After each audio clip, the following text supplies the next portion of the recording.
process, we explore the properties, production, processes, and various uses of this purified water. Segment number 1. Understanding distilled water. Distilled water is a type of purified water that undergoes the process of distillation. This method, steam will sink the steam back into the liquid form, leaving behind impurities and contaminants. Segment number 2. The distillation process. Let's take a closer look at the distillation process. Through carefully heating and condensation, impurities such as minerals, chemicals, and microorganisms are removed. Dissolving water that is pure and free from properties of distilled water. Distilled water is high level of fluid. It is free from minerals, chemicals, and other impurities found in thermal.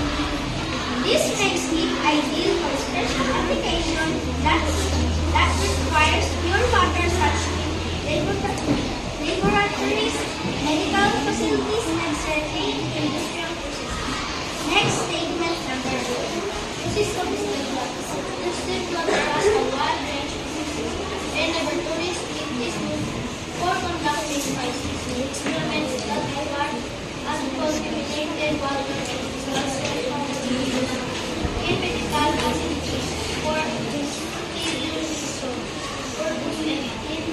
industrialized that require high quality water for manufacturing process. Next statement. Purified materials.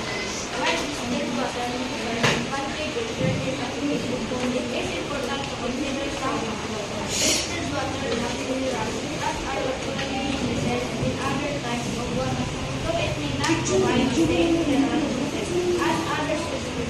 It is essential to maintain a balanced diet to stay experiment number 2. As the water or in distilled water, which has a very shape, is called in various schools. And application, whether it's for scientific research, medical purposes, or industrial purposes, distilled water is used.